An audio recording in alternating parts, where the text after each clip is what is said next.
Saudação, senhores e senhoras, eu sou Daniel Nonato, obrigado a você pela sua paciência, pela sua presença, pela sua audiência. Se você vê aqui em nosso blog, denonato.blogspot.com, para somar, seja bem-vindo. Se você está no nosso canal, @denonato no YouTube, ou no Facebook, Facebook/denonato1, veio para somar, seja bem-vindo. Agora, se você veio para criticar, meu irmão, muda de canal, vai em outra rede, não estamos aqui para isso. Bom, eu estou fazendo tudo para segurar algumas questões, alguns processos que nós temos aí, para não expor, mas parece que alguém está provocando, puxando a corda, para ver se... Não vou colocar, pode ficar tranquilo, tá? Bom, ontem nós tivemos o Brasil campeão novamente no campeonato feminino. Eu torci para a seleção de amarelo, até era fazer o meu gol, que no caso era a Colômbia, mas isso aí faz parte, mostrando como eu entendo muito de futebol, ou entendo bastante. E o interessante é que a técnica, eu entendo muito, tá vendo? A árbitra, ou a juíza, como quiser chamar, estava de vermelho, só para poder a coisa ficar legal. É isso aí. E no final, né, nosso querido país, Brasil, Marta fez 2 gols, e o Brasil conseguiu ser campeão nos pênaltis. Parabéns à goleira que fez excelente defesa, pelo menos 2 defesas ela fez. E a gente olha para a liturgia de hoje. Eu não vou falar de política hoje, não vou dizer que hoje tem a tentativa de um movimento popular, que não é popular, é totalmente manipulado por uma elite de apoio, de pedindo ao Donald Trump para poder tarifar o país. É patriotismo de idiota. Como diz o outro, é a falta de inteligência natural. Mas hoje nós vamos ler, né, o seguinte texto no ano C, na liturgia do ano C, Eclesiastes, quase não sai. Capítulo 1, já está até aqui, já, é aqui, acho que é aqui, deve ser aqui, se não for aqui, é aqui. Bom, para quem está no vídeo. Então, Eclesiastes, capítulo 1, versículos 2, depois capítulo 2, versículo 21 ao 23. O salmo é o Salmo 89, entre parênteses, Salmo 90. E a segunda leitura, Colossenses, capítulo 3, versículo 1 ao 11. E o Evangelho, Lucas capítulo 12, versículo 13 ao 21. Lembrando que é uma palavra urgente, necessária, viva, para que nós possamos meditar. Sem esquecer que já fizemos uma reflexão sobre esse texto, tanto aqui no YouTube, temos 3 ou 4 textos aqui no YouTube, que nós fizemos também lá no nosso blog, denonato.blogspot.com. Mas ontem nós novamente publicamos lá um texto. Para você que está no YouTube, se quiser ler, vai estar aqui embaixo na descrição do vídeo o link para esse acesso a esse texto aí. Bom, e a palavra de Deus nos convida, diante das seduções do mundo, desse mundo moderno e dessa espiritualidade domesticada, a um alerta. Bom, para começar, vamos deixar bem claro, muito bem claro, Jesus não é socialista. Pronto. Agora o pessoal da direita brasileira vai dizer, também não é comunista, mais ainda. Mas também ele está radicalmente longe do neoliberalismo, do capitalismo e do sistema excludente que muitos de vocês defendem. Muitas vezes defendido por padres, por pastores e até mesmo por bispos que canonizam o acúmulo, né, e mercantilizam a fé. Aquele bispo que disse, né, temos que fazer o dinheiro trabalhar por nós. Aquele cidadão que usa a mitra para dizer, eu sou bispo, eu posso fazer o que eu quero.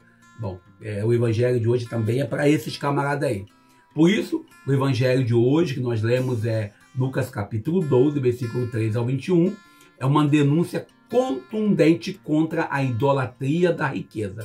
Jesus está respondendo a um homem, a um jovem, que queria que ele arbitrasse, que ele fosse o juiz de uma disputa de herança.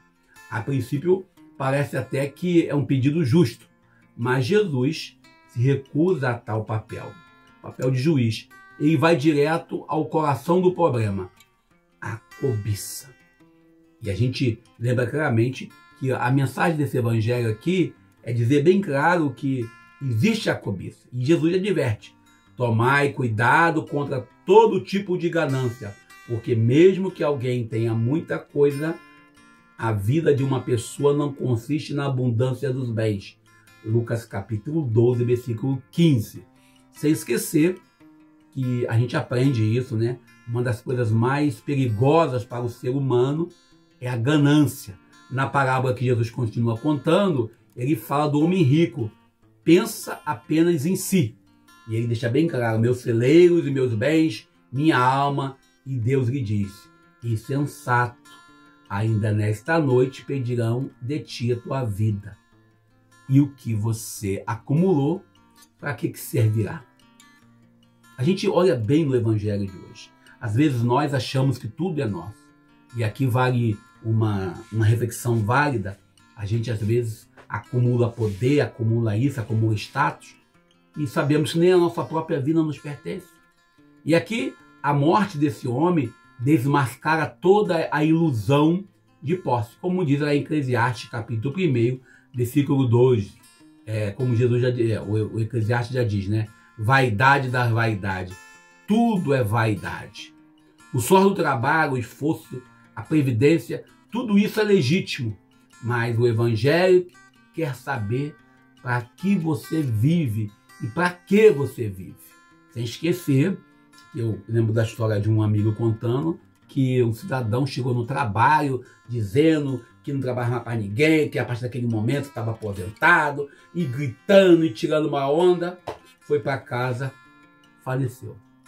Ou seja, se o centro da vida da gente for o acúmulo, então a nossa alma, o nosso ser está no cativeiro. Se a preocupação nossa for em obter patrimônio, construir palácios ou casas, ou mesmo ter uma relação de poder, nossa alma já está morta.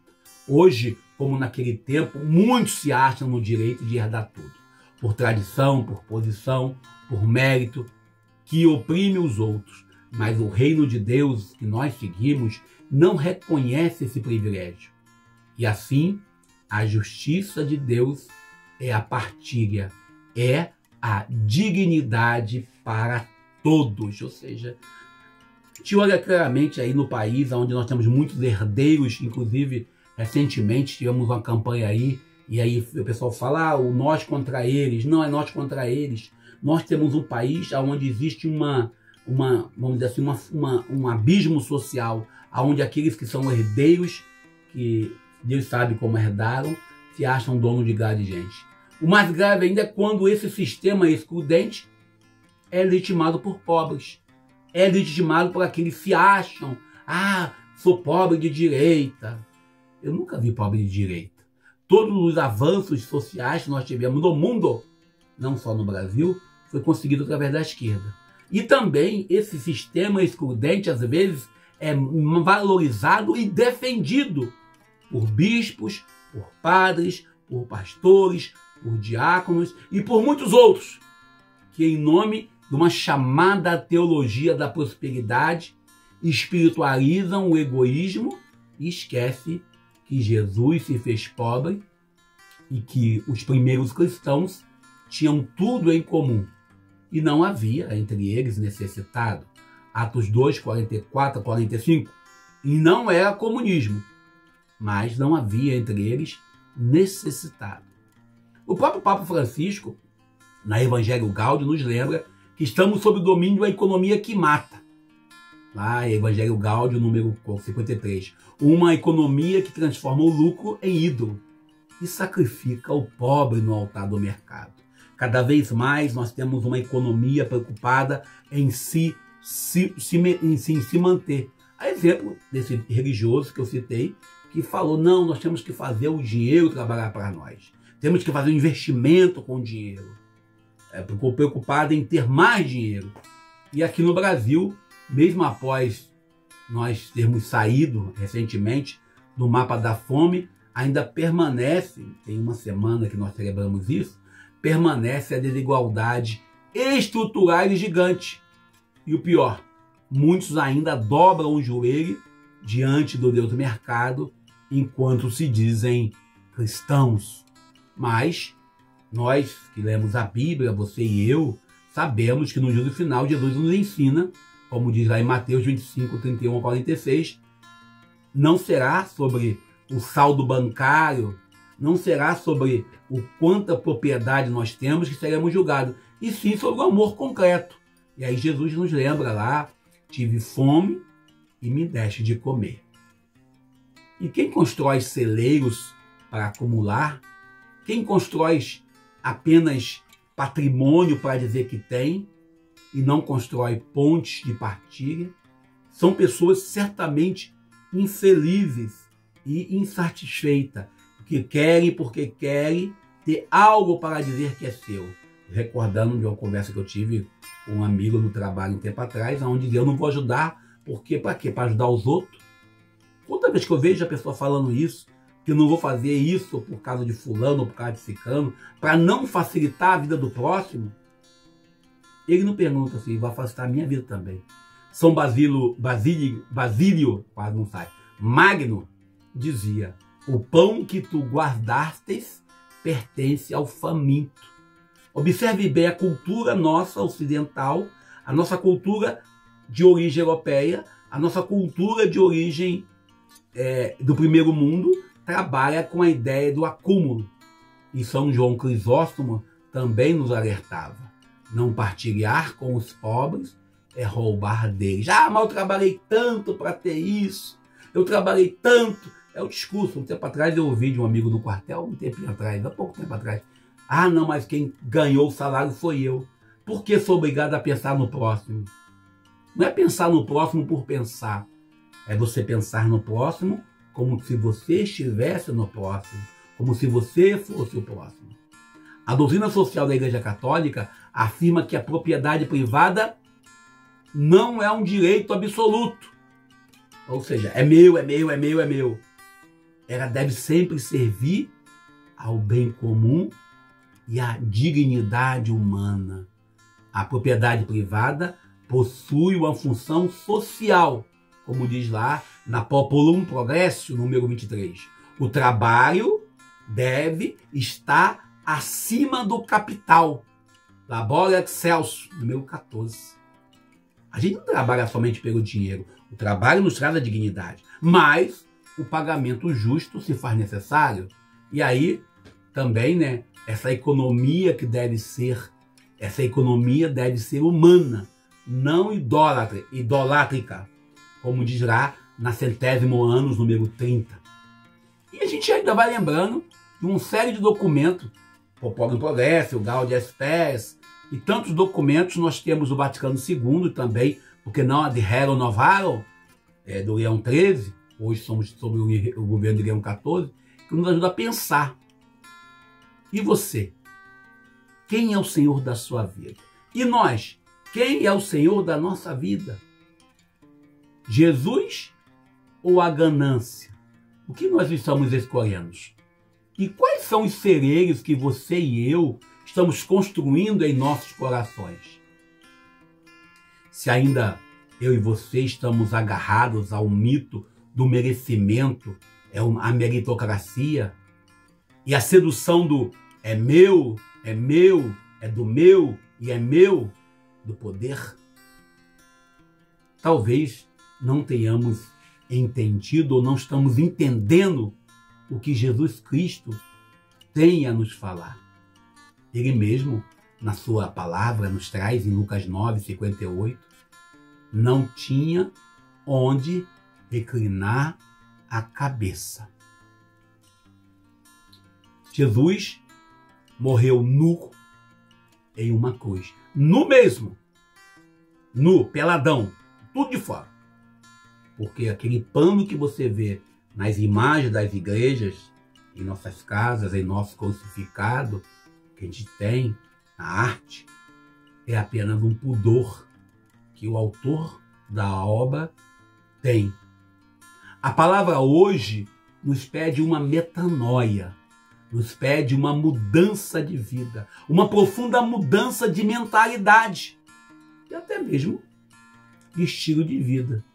Porque, como diz São Tiago, Deus, não sou eu que digo isso, Deus escolheu os pobres para serem ricos na fé e herdeiros do reino. São Tiago, capítulo 2, versículo 5.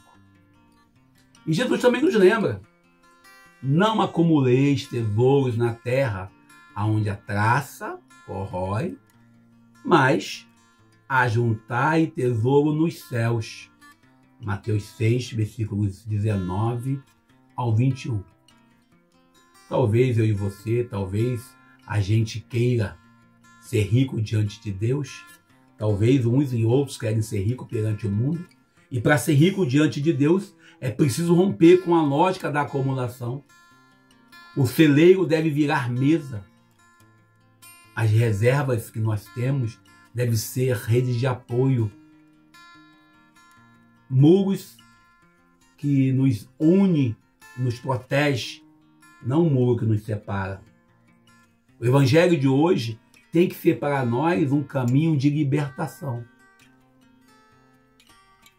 E, já encerrando nossa conversa, queremos recordar aquilo que diz o profeta Isaías, com todo respeito, você que é acumulador. Ai dos que juntam casa a casa, até que não reste mais lugar para ninguém. Isaías capítulo 5, versículo 8. E também Amós, o profeta Amós também nos traz uma mensagem. Ai dos que exploram o pobre e esmagam os humildes. Amós capítulo 8, versículo 4 ao 6. Jesus, ele não ofereceu a resposta jurídica para o jovem que vem até ele perguntando: Senhor, manda que teu e meu irmão compartilhem comigo a sua herança. Ele oferece uma libertação interior. Ele não vem resolver disputas de território, mas aponta uma herança maior: o reino. Os pobres como irmãos, a criação como casa comum, como diz a Laudato Si, e o amor como a única riqueza que não apodrece. Caríssimos e caríssimas irmãos e irmãs, devemos buscar a nossa conversão, a nossa mudança de atitude diante da idolatria do acúmulo. Nós que às vezes estamos preocupados, eu mesmo particularmente conversava ontem com meu irmão, dizia que eu tenho que juntar um dinheirinho para poder fazer um serviço no meu carro, explicando como que eu estou tentando fazer isso. Que o nosso celeiro se transforma em partilha. Mas eu não posso pegar e agora não, vou juntar aqui, acabou.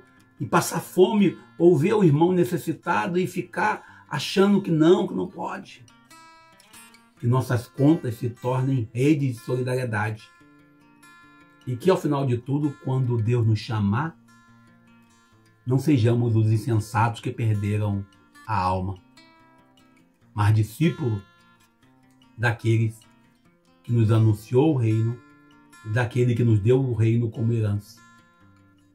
A gente lembra que hoje também, na Igreja do Mundo, celebramos o dia da vocação do presbítero, padre. Ser padre no Brasil de hoje, eu estava lendo um artigo falando dos ministérios ordenados presbíteros. Hoje, cada vez mais tarde se vai para o seminário, cada vez mais tarde nós temos jovens após a faculdade, eu pelo menos eu lia isso. Ser padre não é você ter um status, não é você ter um celeiro cheio, é você se colocar à disposição, abrindo o seu celeiro da vida para servir ao irmão. Nosso agradecimento a todos os presbíteros, padres da Igreja Católica, senhores, jovens e adultos, como diz o outro, que se dizem sim ao ministério presbiteral, mas não por causa de status, não para ter um carro, uma casa e tudo pago pela diocese e pela paróquia, mas por amor ao projeto do reino. Não aqueles que ficam caçando o direito canônico para punir, mas aqueles que buscam no direito canônico, no catecismo, na Bíblia, na palavra de Deus, um apoio, uma palavra de consolo para os excluídos e punidos do sistema. Lembrando a você que nos escuta todos os dias, o nosso profundo agradecimento. Lembrando que continuamos na epopeia. Continuam os idiotas achando que nós devemos dobrar o nosso canal, a nossa conversão à vontade deles. E nós não vamos nos dobrar. Podem continuar atacando, que isso só um dos motivos. Pode continuar nos xingando, porque nós não somos melhores do que o mestre também foi xingado. E a fogueira da Inquisição moderna ainda está acesa. Estão queimando. Mas no final da história, a exemplo de Santa Joana d'Arc, a história irá nos absorver. Agradeço a vocês pela paciência, pela presença. Se esta palavra tocou o seu coração, partilhe com alguém. Partilhe com quem precise. Não deixe guardado no seu celeiro. Lembre-se, o verdadeiro tesouro não é aquilo que você possui, mas é aquilo que você pode doar para o seu irmão. Aquilo que você pode ofertar para os seus amigos. Aquilo que nós podemos, com todo respeito, entregar de boa vontade. Por amor e no amor. Que possamos ser fiéis a esse amor até o fim. Pois Deus nos chama para amar, não para acumular. Fiquemos com Deus. Deus nos abençoe e nos ajude. Hoje e sempre. Um Deus que é Pai, Filho e Espírito Santo. Sejamos felizes. Eu sou Daniel Nunes.